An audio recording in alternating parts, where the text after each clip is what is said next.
아멘. 예, 그럼 우리 오늘 하루도 하나님 앞에 맡기는 기도를 우리 성심을 다해서 하나님 앞에 잠시 기도를 드리겠습니다. 사랑하는 하나님 아버지, 오늘 이 시간도 오늘 하루도 새 마음, 새 육신으로 우리에게 허락하여 주신 것을 믿습니다. 하나님 주의 성령께서 우리를 늘 이끌어 가심을 믿습니다. 하나님께서 저희와 함께 하시지 아니하시면 저희가 너무나 어려운 환경 가운데 지금 살아가고 있습니다. 사람들의 마음이 식어가고 사랑이 식어가고 또 너무나 분주한 가운데 이 코로나 때문에 더욱더 또 하나님 앞에 나아가기가 힘든 그러한 시대를 저희가 살고 있습니다. 이렇게 어려운 때일수록 하나님을 더욱더 의지하고 의뢰하게 하시고 주님을 신뢰하게 하여 주시옵소서. 반드시 여호와의 날이 올 수 있도록 하나님 도와주시고 그날을 믿음으로 기다리는 저희들 되게 하여 주시옵소서. 아버지, 모든 주님의 자녀들과 아버지 우리 주변에 만나는 사람들, 아버지 그들을 모두 주님 앞에 맡겨오니 그들도 하나님의 주님의 보혈이 임하게 하시고 하나님 코로나로부터 지켜보아여 주심을 믿습니다. 하나님, 우리가 어디에 가든지 무시로 성령 안에서 기도하게 하시고 주님의 그 성령으로 말미암아 이끌림 받는 그러한 인생과 삶이 될 때 아버지 그 길이 정말 주님이 허락하신 축복된 길임을 믿고 따라가게 하여 주시옵소서. 하나님, 우리의 자녀들과 우리의 친구들, 우리의 모든 친족들을 하나님 앞에 맡기오니 하나님 그들도 주님의 보혈로 덮어주시고 주님의 장막 안에 거하는 축복이 임하게 하여 주시옵소서. 예수님 이름으로 간절히 기도드리옵나이다. 아멘. 할렐루야. 네, 오늘 말씀을 우리 간단히 보겠습니다. 이제 오늘부터는 우리가 정말 하나님 앞에 기도하는 이 생활, 그리고 무엇보다 하나님 앞에 예배하는 이 삶이 얼마나 소중한지 모르겠습니다. 우리가 이렇게 어려운 일을 당할 때마다 성경으로 돌아가서 보면 성경에 아브라함도 그랬고 다윗도 그랬고 정말 어려운 일이 있을 때마다 하나님 앞에 회개하고 그리고 예배하는 그러한 자세와 태도로 나아감을 볼 때 우리도 그 선조들의 믿음을 본받아서 이렇게 어려운 시기일수록 하나님 앞에 나아가고 더욱더 무릎 꿇고 겸손으로 겸비하며 하나님 앞에 예배드리는 그러한 생활을 습관적으로 가져야 되겠습니다.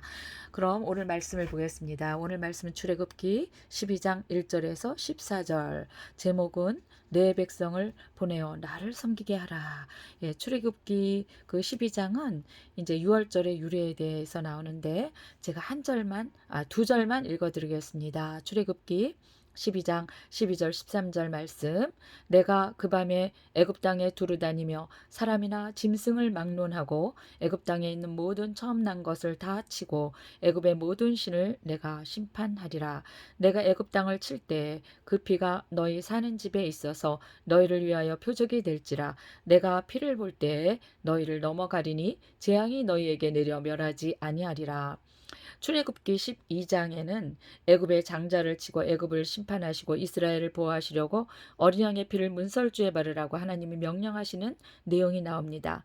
이것이 유월절의 유래입니다. 하나님이 애굽의 왕 바로에게 요구한 것은 내 백성을 보내어 나를 섬기게 하라 이렇게 명령하신 말씀이었어요.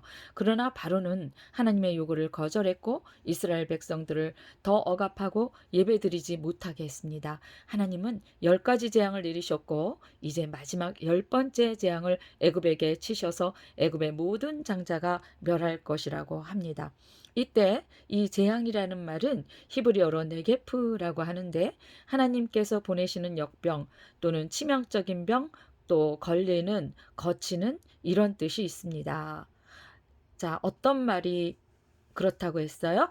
네, 재앙 이 말씀 속에서 이제 10가지 그 재앙을 칠 때 재앙이라는 이 말이 이제 물론 10가지 재앙마다 약간씩은 다른데 이 여기에서 10번째 재앙에서의 이 재앙이라는 말은 히브리어로 네게프라고 합니다. 자, 그래서 그것은 치명적인 병, 하나님께서 보내시는 역병, 또 걸리는 거치는 이런 뜻이 있는데요. 여기에 놀라운 비밀이 있습니다. 이 말은 바이러스를 뜻하는 나가프라는 말에 어근이 됩니다. 바이러스라는 이 히브리어의 말은 나가프라는 말인데요. 역병, 전염병 그런 말이죠. 그런데 이 나가프의 어근은 바로 오늘 재앙이라는 말의 네게프라고 하는 것입니다. 여러분 놀랍지 않습니까? 이는 어떤 재앙도 바이러스도 그 어떤 것도 우리를 치지 못한다는 뜻입니다. 주님의 보혈 안에 있는 능력이 우리를 지키기 때문입니다. 유월절 어린 양의 피가 이스라엘 백성들을 지켰다면 하물며 어린 양 메시아의 피는 얼마나 더 강력하겠습니까? 언약의 피, 예수님의 보혈로 인쳐 주십시오.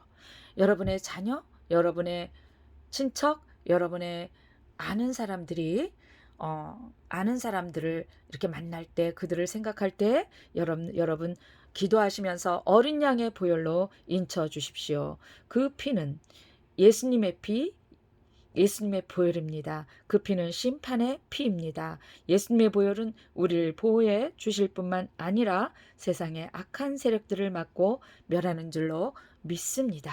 그럼 이 말씀에서 하나님이 원하는, 바로한테 원하는 것이 뭐라 그랬어요? 하나님의 백성들이 하나님을 섬기러 나오도록 해라 였어요. 즉 하나님은 하나님의 백성들이 예배드리기를 원하시는 것입니다. 사무엘하 15장과 역대상 21장에는 다윗이 백성들을 계수하다가 하나님께 징계받는 내용이 나오는데, 물론 하나님이 갓 선지자에게 허락하셔서 다윗이 한 일처럼 보이지만 이미 다윗의 마음이 높아져 있었고, 이것을 아신 하나님께서는 그냥 다윗이 하고픈 대로 내버려 둔 것이라고 보아야 합니다. 자, 좀 이상하지 않습니까? 왜냐하면 하나님은 다윗이 인구조사를 하는 것을 허락해 주셨다는 거예요. 그런데 어떻게 해서 이것이 다윗이 죄가 된단 말입니까? 좀 이상하지 않습니까? 다윗의 마음이 높아져서 인구조사를 실행하려 하자 다윗의 신하인 요압이 역대상 21장 3절에서 이렇게 말을 하면서 충언을 합니다. 내 주 왕이여, 이 백성이 다 내 주의 종이 아니니까 내 주께서 어찌하여 이스라엘이 범죄하게 하시나이까 하며 충언을 합니다. 그러나 다윗은 인구조사를 실행했고 하나님께서는 그 징계로 전염병을 내리셔서 백성들이 7만 명이나 죽었습니다.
자, 그래서 이렇게 이 전염병 때문에 백성들이 7만 명이나 죽었는데, 다시 말하면 하나님이 허락하셨을 때 이미 다윗의 마음이 높아져 있었고, 그것을 아신 하나님께서 그냥 다윗이 하고픈 대로 그냥 내버려 둔 것이에요. 다윗은 그래도 하나님의 사람이라 즉시로 무릎을 꿇고 회개하며 백성들이 무슨 죄가 있나이까 이 죄를 저에게 돌리소서 하며 진심으로 회개했을 때 하나님은 갓 선지자를 통하여 명령하시기를 여부스의 오르난 타작 마당에서 제단을 쌓으라고 하십니다. 즉 예배를 드리라는 것입니다. 이 오르난 타작 마당은 후일에 성전이 세워진 장소인데, 그곳은 바로 아브라함이 아들 이삭을 하나님께 바쳤던 모리악산이 바로 이 장소입니다. 여부스는 또 후일에 헤브론을 의미하는 곳이기도 하지요. 성경에서 타작이 상징하는 바는 하나님의 심판과 구원입니다.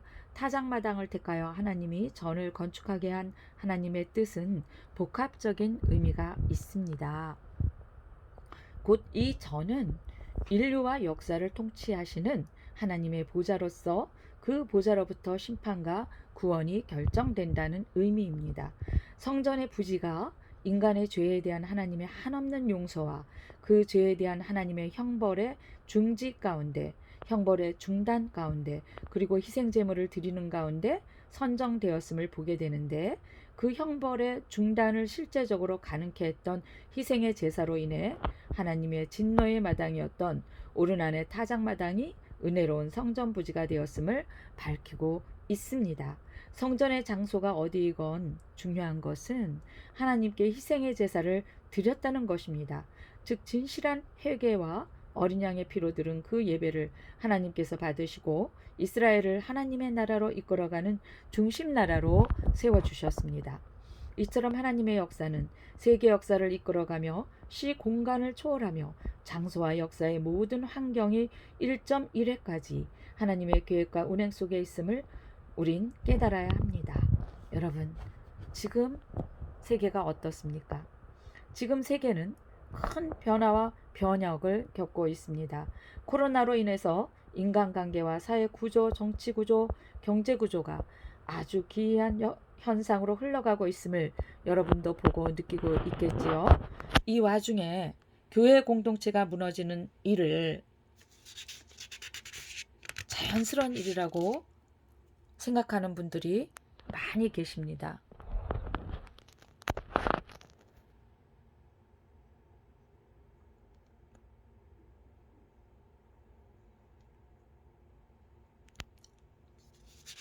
글쎄요, 그것이 자연스러운 일일까요? 여러분은 어떻게 생각하세요? 저는 그렇게 보지를 않았습니다. 이 세계에서 일어나고 있는 모든 일들은 절대로 자연스럽게 우연히 일어난 일이 아님을 우리는 성경 속에서 알 수 있습니다. 교회 공동체가 무너지는 일이 세계적인 재앙 때문에 자연스러운 일이라면 오늘 본문의 이스라엘 백성들이 애굽에게 억압받는 일도 역사가들이 조명하듯이 승자 공존사회 또는 경쟁사회의 당연한 현상이어야 할 것인데 하나님은 그들을 그냥 버려두지 아니하시고 구원하셨고 예배드리게 하셨습니다. 또한 몇천 년 후에 일어날 인간의 구원을 완성할 계획까지 태초에 예배에 두셨으며 독생자 아들이신 예수님을 이 땅에 보내셔서 어린 양으로 희생 제물이 되게 하신 것입니다.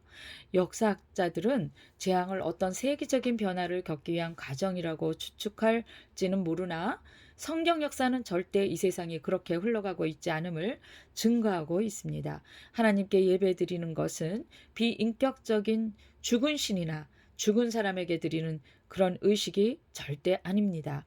하나님은 우리를 하나님과 같은 형상으로 창조하셨고 우리와 교제하기를 원하십니다. 하나님은 우리를 짝사랑하셔서 우리가 스스로 깨닫고 돌아올 때까지 인내하시고 끝까지 기다려 주십니다.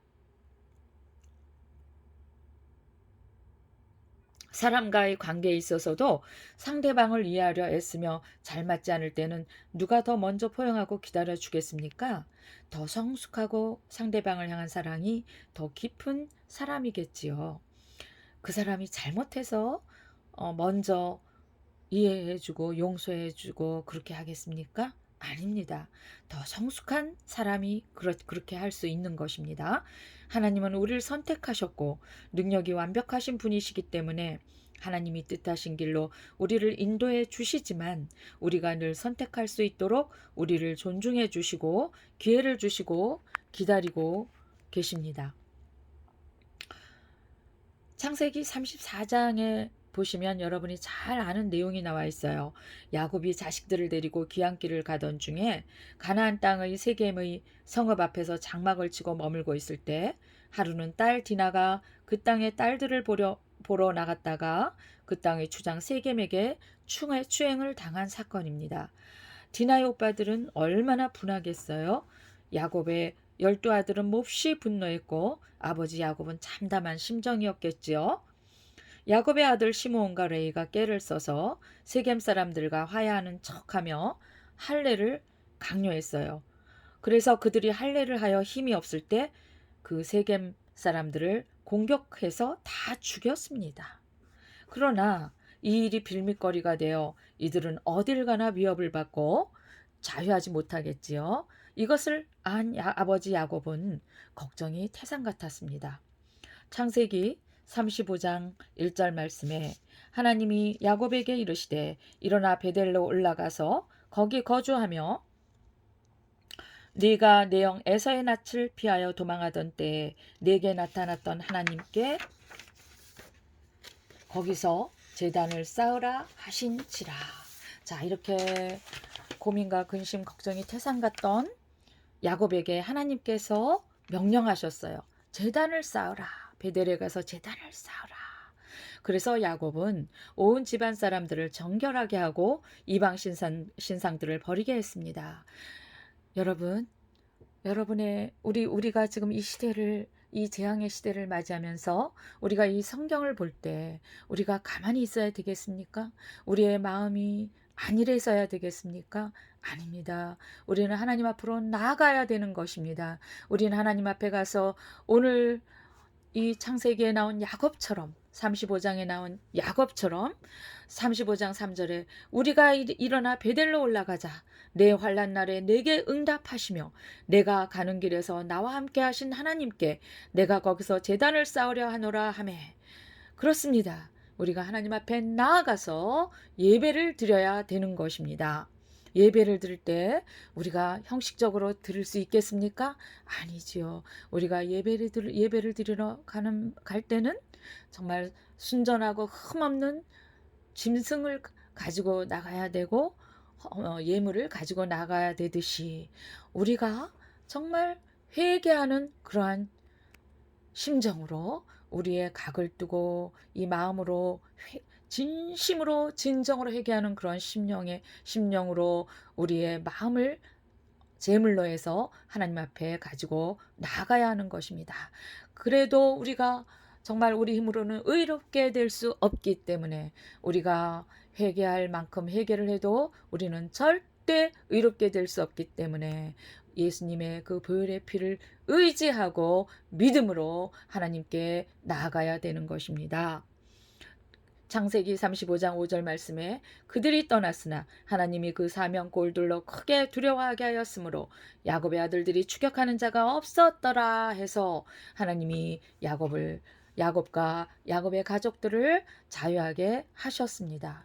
오늘 저는 우리가 인생길에서 재앙이나 고난이나 환난을 당할 때 하나님께 나아가서 회개하고 정결케 해서 온전한 예배를 드렸을 때 하나님께서 우리를 보호해 주신다는 관점에서 몇 가지 성경의 사례를 선포했습니다.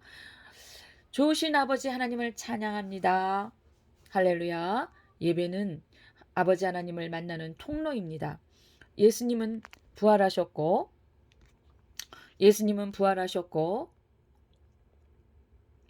곧 승천하시어 성령님을 보내셔서 하나님 나라를 확장시킬 권능이 기다리고 있는데 제자들은 그 부활을 눈으로 목격하였음에도 더 살벌해진 로마의 환경 속에서 무엇 해야 할지를 몰라 방황하다가 고향 갈릴리에 가서 예전처럼 고기 잡으를 하고 있을 때 예수님께서 친히 오셔서 그들의 방향을 인도해 주십니다.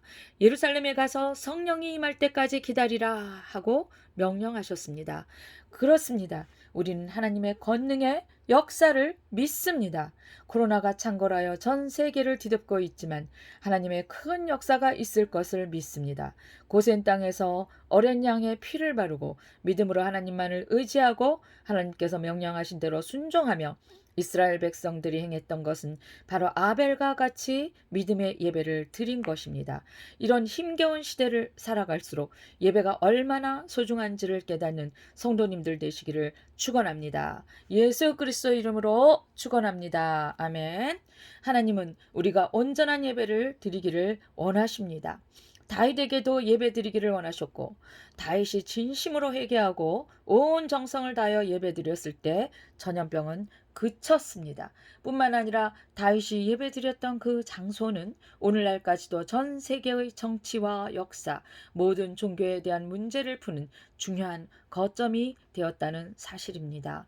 즉 하나님 역사의 가장 중요한 장소로서 이는 장소의 신비에 집중하기보다는 온 세상의 주관자가 하나님일 수밖에 없다는 온 세상의 주관자가 하나님일 수밖에 없다는 그러한 사실을 입증하는 것입니다. 이렇게 저렇게 방법론을 찾느라 머리를 싸매고 고민하며 시간 낭비하기보다는 주님께 예배드리고 하나님을 만나십시오. 그리고 예배의 회복과 교회 공동체의 예배를 위해서 최선을 다합시다. 이것이 마땅히 우리의 할 바이고 주님이 원하시는 것이리라 믿습니다. 주님을 만나는 길만이 우리의 복된 길이 될 것임을 믿습니다. 아멘. 기도하겠습니다. 사랑의 하나님, 오늘 아버지와 이렇게 말씀을 또 하나님 은혜 가운데 선포하고 전했습니다. 하나님, 이 선포된 말씀이 이 유튜브 예배를 드리고 있는 온라인 성도님들의 각 가정에 하나님 임하게 하여 주시고 하나님의 전능한 능력이 임하게 하시고 주님의 보혈의 공로가 임하게 하사 코로나와 각종 재앙과 각종 질병으로부터 보호함을 받게 하시고 또한 질병이 낫게 하시고 하나님 안에서 권능을 받는 가정과 사역과 가족과 또한 직장이 될 수 있도록 주님 도와주시고 역사하여 주시옵소서. 이 모든 말씀 예수님 이름으로 간절히 기도드리옵나이다. 아멘.